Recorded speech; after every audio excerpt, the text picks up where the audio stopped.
السلام علیکم ورحمۃ اللہ وبرکاتہ۔ محترم سامعین، ٹوپی کے مسئلے پر مجھے گفتگو کرنی ہے۔ بعض لوگ کہتے ہیں کہ نماز میں ٹوپی لگانا ضروری ہے، اور جو ٹوپی لگائے بغیر نماز پڑھتا ہے اسے حقارت کی نگاہ سے دیکھا جاتا ہے اور کہا جاتا ہے کہ یہ وہابی ہے اور یہ لہابی ہے، اور نہ جانے کن کن القاب سے نوازا جاتا ہے۔ سب سے پہلے ایک آیت سامنے رکھیں۔ اللہ نے ارشاد فرمایا، یا بنی آدم خذوا زینتکم عند کل مسجد، ہر مسجد کے وقت اے آدم کی اولاد تم لوگ زینت اختیار کرو۔ اب میں ایک سوال کرتا ہوں کہ مسجد میں جتنی پلاسٹک کی ٹوپیاں ہیں اور کھجور کے پتوں سے بنی ہوئی ٹوپیاں ہیں، یہ کتنی میلی کچیلی ہوتی ہیں اور میل اور گندگی سے اٹی ہوتی ہیں۔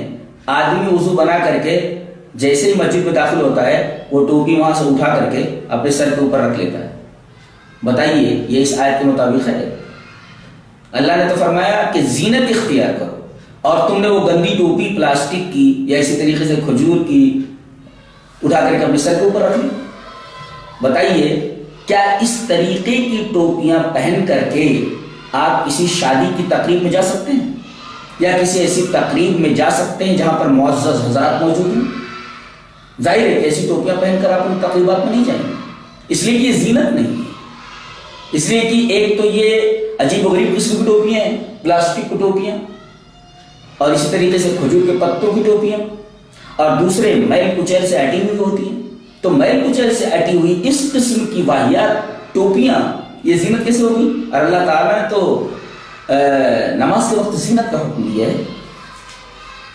یہ پہلا سوال میرا یہ ہے۔ اور دوسرے ایک حدیث ہے، ان عمر ابن ابی سلمۃ اخبر قال رأيت رسول الله صلی اللہ علیہ وسلم يصلي في صوب واحد مشتملا به في بيت ام سلمة واضعا طرفيه على عاتقيه۔ یہ بخاری شریف کی روایت ہے کہ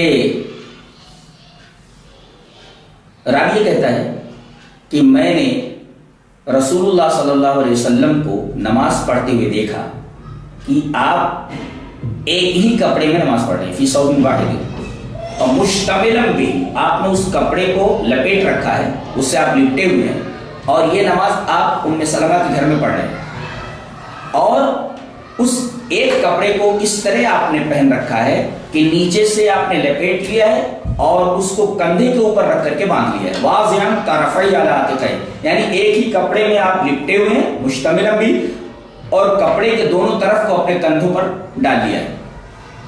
اگر دوران نماز سر کا ڈھانکنا ضروری ہوتا تو کندھوں کے ساتھ سر کا بھی ذکر کیا جاتا، یعنی کندھا آپ نے ڈھک لیا تھا، نیز پورا بدن ڈھک لیا تھا، آپ ایک کپڑے میں تھے۔ اگر سر کا بھی ڈھکنا ضروری ہوتا تو کندھوں کے ساتھ سر کا بھی ذکر کیا جاتا۔ یہ سر کا ذکر نہ کیا جانا اس بات کی دلیل ہے کہ آپ نے جو ایک کپڑا پہن رکھا تھا اس کپڑے کو سر کے اوپر نہیں رکھا ہوا تھا۔ اب اگر آپ ٹوپی کو ضروری قرار دیتے ہیں یا اسی طریقے سے عمامے کو ضروری قرار دیتے ہیں کہ اس کے بغیر نماز نہیں ہوتی، تو اس کا مطلب یہ ہوا کہ نبی کریم صلی اللہ علیہ وسلم نے اس سلسلے میں ہماری کوئی رہنمائی نہیں فرمائی ہے، اور ٹوپی اور عمامہ یہ اس ایک کپڑے سے زائد ایک چیز ہے، اور حدیث میں فی صوب واحد، اگر ٹوپی اور عمامہ کو مان لیا جائے تو ٹوپی اور عمامہ یہ دوسری چیز ہے جو اس کپڑے سے بالکل الگ ہے۔ یہ دوسری دلیل ہے۔ تیسری دلیل یہ ہے، ابو داؤد کی روایت ہے کہ لا يقبل اللہ صلاۃ حائض الا بخمار۔ اللہ کے رسول صلی اللہ علیہ وسلم نے ارشاد فرمایا کہ اللہ کسی بالغ عورت، بالغ لڑکی کی نماز کو قبول نہیں کرتا بغیر دوپٹے کے، یعنی اگر کسی عورت کا سر نہ ڈھکا ہوا ہو تو اس کی نماز نہیں ہوتی۔ آپ نے عورتوں کے بارے میں یہ صراحت فرما دی کہ ان کی نماز بغیر سر ڈھکے نہیں ہوتی۔ اگر مردوں کے لیے بھی سر ڈھکنا ضروری ہوتا تو کوئی حدیث ضرور موجود ہوتی کہ آدمی کی، مرد کی بھی نماز بغیر سر ڈھکے نہیں ہوتی ہے۔ اس بات کا موجود نہ ہونا اس بات کی دلیل ہے کہ نماز کے دوران ٹوپی پہننا یہ واجب یا سنت موقدہ وغیرہ نہیں ہے۔ ایک اور روایت، بلکہ تیسری روایت کہہ لیں کہ حضرت اسما رضی اللہ تعالی عنہ فرماتی ہیں کہ ابو بکر رضی اللہ تعالیٰ عنہ نے ارشاد فرمایا کہ نبی کریم صلی اللہ علیہ وسلم کی آخری نماز ایک ہی کپڑے میں تھی، یعنی آخری نماز جو آپ کی ہوئی وہ ایک ہی کپڑے میں تھی۔ ظاہر ہے کہ ایک ہی کپڑے کا تذکرہ کرنا اس بات کی دلیل ہے کہ آپ کے سر کے اوپر نہ تو عمامہ تھا اور نہ تو آپ کے سر کے اوپر کوئی ٹوپی تھی۔ یہ 3 حدیثیں ہیں۔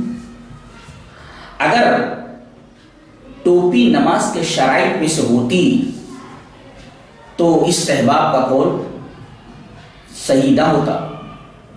اس سے یہ پتہ چلتا ہے کہ نماز کے دوران ٹوپی پہننے کا حکم واجبی نہیں ہے، فرض نہیں ہے، نہ سنت تاکیدی۔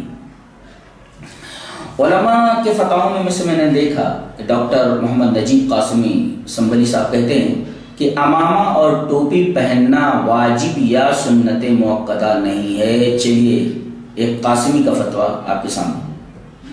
اسی طریقے سے آپ دیکھیں گے کہ امام ابو حنیفہ، امام ابو یوسف اور امام محمد رحمہ اللہ کہتے ہیں کہ مردوں کے لیے ایک کپڑے میں نماز جائز ہے تو یقیناً اس میں سر کو ڈھانکنا شامل نہیں۔ ظاہر ہے کہ کیونکہ ٹوپی اور عمامہ یہ دوسرا کپڑا ہے۔ اسی طریقے سے احکام شریعت مسئلہ نمبر 54 کے ضمن میں امام احمد رضا خان کی تصریح موجود ہے کہ اگر بنیت عاجزی ننگے سر کوئی نماز پڑھے تو کوئی حرج نہیں۔ یہ احکام شریعت مسئلہ نمبر 54 ہے۔ اسی طریقے سے فتاوی رضویہ میں ہے کہ عمامہ باندھنا سنن زوائد میں سے ہے اور سنن زوائد کا حکم مستحب والا ہوتا ہے۔ آپ فتاوی رضویہ اٹھا کر کے دیکھیں جلد 7 صفحہ نمبر 394، آپ کو معلوم ہو جائے گا کہ امام احمد رضا کی تصریح بھی یہ ہے کہ یہ واجب اور فرض نہیں ہے، یہ سنن زوائد میں سے ہے اور سنن زوائد کا حکم استحباب کا ہوتا ہے۔ اگر کوئی لگا لے تو اچھا ہے، اور اگر کوئی ٹوپی نہیں پہنتا ہے تو اس کو حقیر نہ سمجھا جائے اور اس کے اوپر یہ حکم نہ لگایا جائے کہ اس کی نماز نہیں ہوئی، اور اسی طریقے سے یہ مسئلہ نہ بتایا جائے کہ بغیر ٹوپی کے اور بغیر عمامے کے نماز نہیں ہوئی۔